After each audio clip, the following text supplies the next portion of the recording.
ജാതി നിലനിർത്താൻ, ജാതി ഉയർത്താൻ ഞാൻ അവതരിക്കുമെന്നാണ് ഭാഗവതത്തിലെ കൃഷ്ണൻ നമ്മളോട് പറയുന്നത്. എന്ന് പറഞ്ഞാൽ ഭാഗവത കൃഷ്ണൻ യഥാർത്ഥത്തിൽ ഒരു ജാതി വെറിയനും ജാതി സംരക്ഷകനുമാണെന്ന് ഭാഗവതം വായിച്ചു നോക്കുന്ന ആർക്കും മനസ്സിലാവും.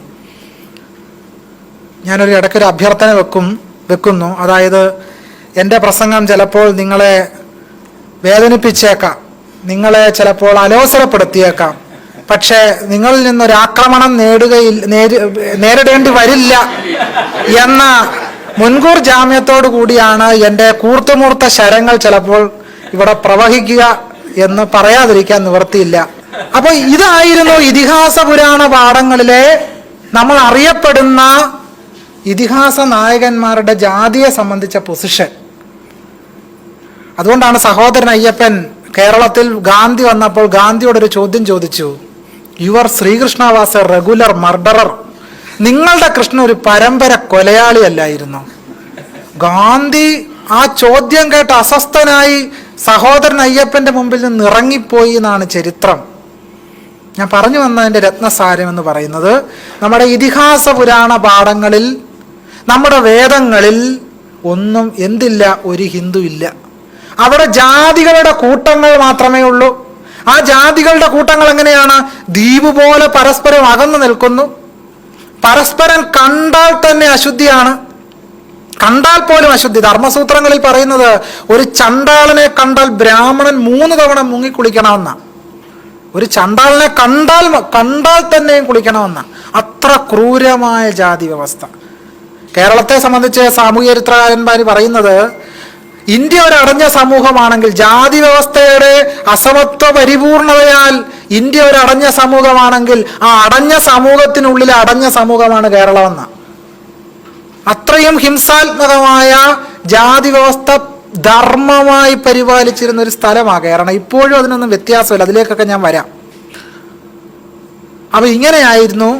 ഇപ്പോൾ ഹിന്ദു എന്ന് പൊതുവെ വ്യവഹരിക്കുന്നതിന്റെ ചരിത്രം ഈ ജാതി കൂട്ടങ്ങൾ മാത്രമാണ്. അല്ലാതെ മതം എന്ന് പറയുന്ന ഒരു സങ്കല്പം ഇന്ത്യയിലില്ല. മതം എന്ന് പറയുന്ന സങ്കല്പമൊക്കെ കൊളോണിയൽ കാലഘട്ടത്തിൽ ഉണ്ടാകുന്നതാണ്. ഇസ്ലാമിൻ്റെയും ക്രിസ്ത്യാനിയുടെയും ഒക്കെ തന്നെ മതപരമായ ഇന്ത്യൻ സംസ്കാരത്തിലുള്ള സ്വാധീനത്തിന് ശേഷമാണ് ഹിന്ദു എന്ന് പറഞ്ഞൊരു മതം പോലും കൊളോണിയൽ കാലഘട്ടത്തിൽ സെൻസസിന്റെ ഭാഗമായി ഉണ്ടായി വരുന്നത്. 1800-കളിൽ ഉണ്ടായി വരുന്നത്. അതിനു മുമ്പ് ഇന്ത്യയിൽ ഒരു ഹിന്ദു എന്ന് പറഞ്ഞ മതം ഇല്ല. ഇവിടെ ഉന്നയിച്ചൊരു ചോദ്യമുണ്ടല്ലോ, ശിവൻ ഹിന്ദു ആണ്, അപ്പൊ ഗുരു ശിവനെ പ്രതിഷ്ഠിച്ചു, അതുകൊണ്ട് ഗുരുവും ഹിന്ദു. വളരെ ലളിതമായ വ്യാഖ്യാനമാണ്. പക്ഷെ ശിവനെ ഒന്നും ഹിന്ദു ദൈവങ്ങളായിട്ട് ബ്രാഹ്മണർ അംഗീകരിച്ചിരുന്നേ ഇല്ല. 12-ാം നൂറ്റാണ്ടിൽ രചിക്കപ്പെടുന്ന ത്രിലോചന ശിവാചാര്യരുടെ പ്രായശ്ചിത്ത സമുച്ചയം എന്ന് പറയുന്ന ഗ്രന്ഥത്തിൽ പറയുന്നത്, കീഴാളരും അവർണരുമായ ശിവന്റെ പ്രതിഷ്ഠകളെ പൂജിക്കുന്ന ബ്രാഹ്മണരെ അശുദ്ധരായി കണക്കാക്കുമെന്ന 12-ാം നൂറ്റാണ്ടിൽ രചിക്കപ്പെടുന്ന ത്രിലോചന ശിവാചാര്യരുടെ പ്രായശ്ചിത്ത സമുച്ചയം എന്ന് പറയുന്ന ഗ്രന്ഥത്തിൽ പറയുന്നു, അവർണർ പൂജിക്കുന്ന ശിവനെ ബ്രാഹ്മണർ പൂജിച്ചുകൂടാ എന്ന് വളരെ വ്യക്തമായി പറയുന്നു. ഭാഗവതത്തിലെ ദക്ഷയാഗം എന്ന് പറയുന്ന കഥ നിങ്ങൾ സൂക്ഷ്മമായിട്ട് പരിശോധിച്ചാൽ അറിയാം എന്തുകൊണ്ടാണ് ദക്ഷൻ ശിവനെ വർജിക്കുന്നത്. ദക്ഷൻ എത്ര അധിക്ഷേപമാണ് ശിവന് നേരെ ചൊരിയുന്നത്. ആ ഭാഗവതം ദശമസ്കന്ധത്തിന്റെ ആഖ്യാനത്തിലൂടെ കടന്നുപോയാൽ ദക്ഷൻ ശിവനെ ചണ്ടാളൻ എന്ന് പോലും വിളിക്കുന്നുണ്ട്. അപ്പൊ ഇങ്ങനെ ശിവന് ഒരു അവർണമായ പശ്ചാത്തലമാണ് ഉണ്ടായിരുന്നത്. ഒരു ബ്രാഹ്മണികമായ പശ്ചാത്തലം ശിവൻ ഉണ്ടായിരുന്നില്ല. തന്നെയല്ല, എന്നു മുതലാണ് ഈ ബ്രാഹ്മണർ ശിവനെ പൂജിക്കാൻ തുടങ്ങിയത്? ബ്രാഹ്മണർ പൂജിച്ചിരുന്നോ? ഇന്നിപ്പോ എല്ലാ ബ്രാഹ്മണരും പൂജാരിമാരാ. പക്ഷേ മനുസ്മൃതിയുടെ 10-ാം നൂറ്റാണ്ടിലെ കുല്ലൂക ഭട്ടന്റെ വ്യാഖ്യാനത്തിൽ പറയുന്നു, ബിംബപൂജ ചെയ്യുന്ന ബ്രാഹ്മണരെ കവ്യങ്ങളിൽ നിന്നും ബഹിഷ്കരിക്കണം എന്ന് പറഞ്ഞാൽ ബ്രാഹ്മണർ ബിംബപൂജ ചെയ്തിരുന്നില്ല എന്ന.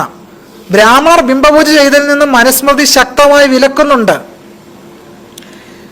ഇതിൽ നിന്നും വ്യക്തമാകുന്നത് അക്കാലഘട്ടത്തിൽ ഈ ബിംബപൂജകളും കാര്യങ്ങളും ഒക്കെ ചെയ്തിരുന്ന അവർണ സമുദായത്തിൽപ്പെട്ടവരാണ് എന്ന് തന്നെയാണ്.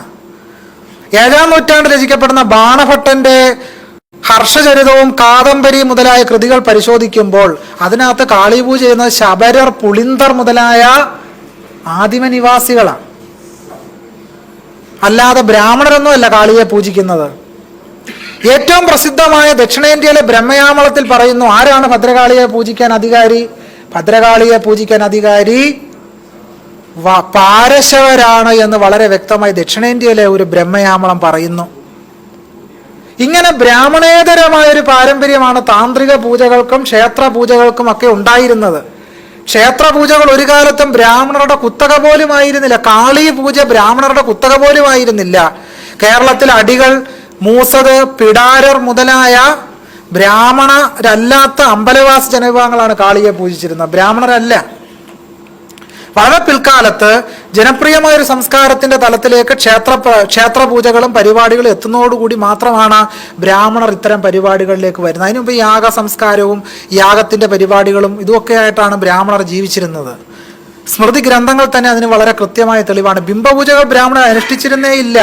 ഗൃഹ്യസൂത്രങ്ങൾ മറ്റു പലതും പരിശോധിക്കുമ്പോൾ അവരുടെ ഇഷ്ടദേവതാ പ്രാർത്ഥനയ്ക്ക് പോലും ഈ പറയുന്ന രീതിയിൽ ബിംബപൂജകൾ ചെയ്തിരുന്നില്ല എന്ന് തന്നെയാണ് ഗൃഹ്യസൂത്രങ്ങളൊക്കെ തന്നെ തെളിയിക്കുന്നത്.